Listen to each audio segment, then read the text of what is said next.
Olá, vamos falar de um assunto que está mudando o jogo para todo mundo: computação em nuvem.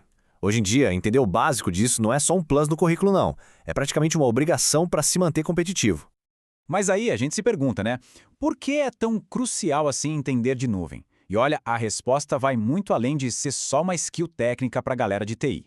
A verdade é que a nuvem é o alicerce dos negócios hoje. Saber como ela funciona de verdade mexe com quase todas as áreas de uma empresa. E é por isso que é a chave para vantagem competitiva. Pensa bem, a maioria esmagadora das empresas já está na nuvem de alguma forma. Então, o que separa os profissionais é justamente ter esse conhecimento, saber de arquitetura, de serviços, de governança. É isso que faz a diferença. Beleza, então vamos começar do começo. Para entender tudo isso, a gente precisa construir uma base sólida, certo? Vamos desvendar aqui os conceitos essenciais, os tijolinhos que formam tudo que a gente chama de nuvem. Primeiro de tudo, o que diabos são modelos de nuvem? É bem simples, na verdade. São só as diferentes formas que uma empresa tem para usar os recursos da nuvem. Imagina que são tipos diferentes de terreno onde se pode construir alguma coisa. Basicamente, a gente tem três modelos principais. Primeiro, a nuvem pública. Pensa no Microsoft Azure. É um provedor que gerencia tudo e vários clientes usam o mesmo espaço, digamos assim. Depois tem a nuvem privada, que, como o nome já diz, é exclusiva de uma empresa só. E a híbrida? Bom, a híbrida é a mistura inteligente dos dois, pegando o melhor de cada um para ter um máximo de flexibilidade. E aqui está uma das maiores revoluções que a nuvem causou: a grana. O jeito como as empresas gastam com TI mudou da água para o vinho. Antes, era o modelo CAPEX, ou despesa de capital. A empresa ia lá e comprava servidores gigantes e caros. Agora é OPEX, despesa operacional. É tipo, em vez de comprar um carro, você usa um serviço de transporte por aplicativo e paga só pelas corridas que faz. Paga só pelo que usa. Isso dá uma agilidade absurda para as empresas. Certo, mas quem cuida do quê nessa história toda? É aí que entra o tal do modelo de responsabilidade compartilhada. Pensa assim: com o IaaS ou infraestrutura como serviço, a gente ainda tem que gerenciar o sistema operacional, os aplicativos, bastante coisa. Subindo um nível, com PaaS, a plataforma como serviço, o provedor já cuida da plataforma toda. O foco fica só no aplicativo.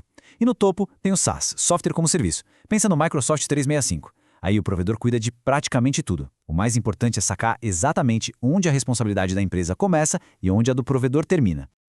Ok, com essa base teórica na mão, vamos ver como a coisa funciona no mundo real.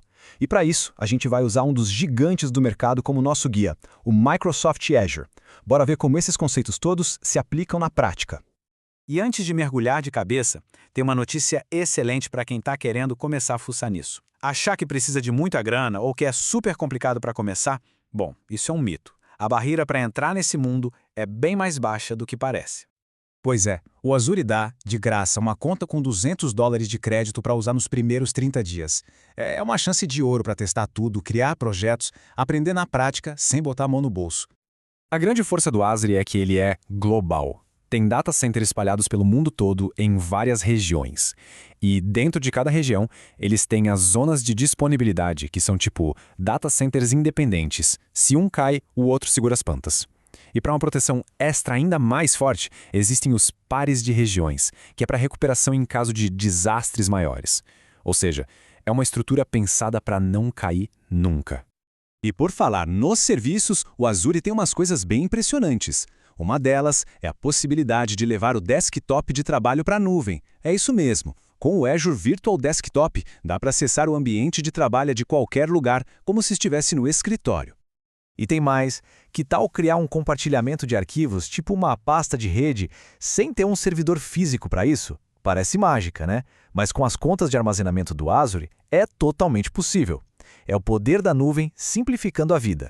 Claro, além disso, tem os serviços que são a base de tudo no Azure. As máquinas virtuais, para quem precisa de controle total, os serviços de aplicativos e containers, que são perfeitos para o desenvolvimento de software moderno, as redes virtuais, para conectar tudo de forma segura e, amarrando tudo isso, está o Azure Active Directory. Ele é o porteiro, basicamente. É quem decide quem entra e o que pode fazer lá dentro. Muito poder, muita coisa legal, mas e o controle? Como é que a gente gerencia tudo isso sem virar uma bagunça? É exatamente disso que vamos falar agora. Governança, ou seja, como manter os custos, as regras e a confiança em dia. Essa é, talvez, a pergunta que não quer calar para quem vai para a nuvem. já que se paga pelo uso, como não levar um susto no fim do mês? A boa notícia é que não precisa ser na base da sorte, não. Existem ferramentas para ajudar com isso. O Azure, na verdade, dá um kit completo para gerenciar a grana. Primeiro, dá para prever os gastos, usando as calculadoras de preço e de TCO. Depois, com o serviço rodando, dá para acompanhar tudo em tempo real com o gerenciador de custos. As tags ajudam a organizar a conta, tipo etiquetar cada coisa para saber de onde vem o gasto. E ainda tem o Azure Advisor, que é um robozinho inteligente que dá dicas de como economizar. É um ciclo completo para não perder o controle financeiro. Mas não é só de dinheiro que vive o controle. E para isso existe o Azure Policy. Pensa nele como o síndico do seu prédio na nuvem. Ele cria as regras. Por exemplo, só pode criar máquinas virtuais nesta região. Ou nenhum banco de dados pode ficar aberto para a internet. Ele garante que todo mundo siga as regras, mantendo a ordem e a segurança. E claro, tem a questão da confiança. Onde estão os dados? Estão seguros? Para isso, a Microsoft tem um portal de confiança. É um lugar onde eles abrem o jogo sobre tudo. Segurança, privacidade, conformidade, tudo para mostrar como os dados são protegidos. Beleza? Já vimos a teoria, as ferramentas, os controles. Agora chegou a hora de juntar as peças. Como é que a gente usa o Azure na prática, no dia a dia de uma empresa? Basicamente, existem dois grandes caminhos. O primeiro é pegar o que a empresa já tem, servidores, sistemas, e simplesmente mover para a nuvem. É o que a gente chama de lift and shift, e o Azure tem ferramentas de migração para ajudar nisso. O outro caminho é construir do zero já pensando na nuvem, usando serviços como os App Services. Aí, o Azure cuida de toda a infraestrutura por baixo e os desenvolvedores só se preocupam com o código do aplicativo. Ufa, a gente passou por muita coisa, hein? Desde os modelos básicos de nuvem até os serviços e as ferramentas de controle do Azure. A ideia era dar um panorama geral para desmistificar um pouco esse universo. E como a tecnologia não para nunca, a jornada de aprendizado também não.